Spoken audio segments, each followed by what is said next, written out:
welcome to focus 2014 Telugu ప్రజలకు ఎన్నికల నామ సంవత్సరం చరిత్రలో నిలిచిపోయిన సంవత్సరం ఈ సంవత్సరంలో సంభవించిన రాజకీయ పరిణామాలు ఉత్కంఠ రేపాయి ఊపిరి బిగపట్టేలా చేశాయి రాజకీయంగా జనజీవనాన్ని విశేషంగా ప్రభావితం చేసిన సంవత్సరంగా 2014 జరగని ముద్రను వేసుకుంది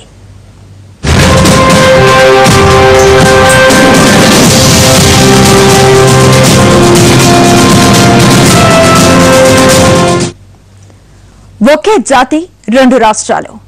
రాష్ట్రాలు ఉమ్మడిగా జరుపుకున్న చివరి ఎన్నికల అనుభవాన్ని జ్ఞాపకాల పొరల్లో దాచుకున్న సంవత్సరం ఈ ఏడాది జరిగినంత రాజకీయ చర్చ మునుపెన్నడూ జరగలేదు ఈ ఏడాది రాజకీయ సమీకరణాలు తర్వాత సంభవించిన పరిణామాలు చరిత్ర పుటల్లో నిలిచిపోతాయి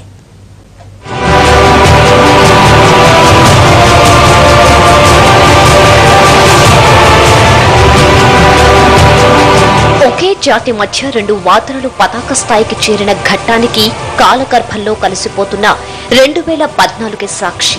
విభజన జరగాల్సిందే అని ఒక ప్రాంతం మరింత పట్టుదలతో విజయమో వీరస్వర్గమో అన్నట్లు పోరాడితే కలిసుంటే కలదు సుఖమంటూ మరో ప్రాంతం వాదించింది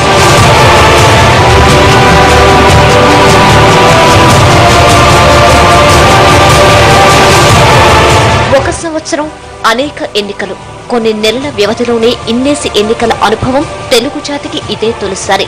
స్థానిక ఎన్నికలతో పాటు లోక్సభ అసెంబ్లీ ఎన్నికలతో బ్యాలెట్ పెట్టెలు నిండిపోయాయి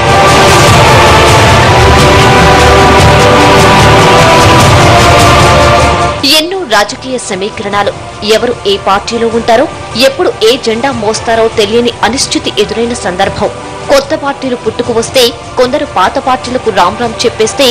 ఎవరికెవరు ఏమవుతారో తెలియని సమయం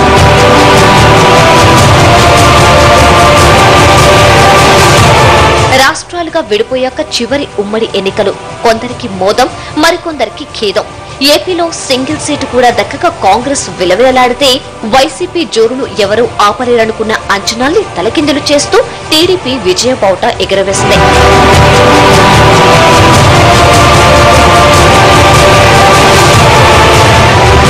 తెలంగాణ సాధనలో తొలి నుంచి సర్వం తానై ఉద్యమానికి నాయకత్వం వహించిన టీఆర్ఎస్ కొత్త రాష్ట్రంలో పాలనా పగ్గాలు చేపట్టిన అరుదైన సందర్భం ఆవిష్కృతమైంది 2014లోనే ఉద్యమ పార్టీ తిరుగులేని విజయాన్ని అందుకుంటే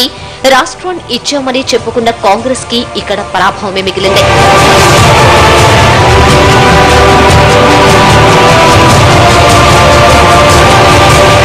తెలుగు జాతికి మరపురాని అనుభవాల్ని బిగించింది 2014 సంవత్సరం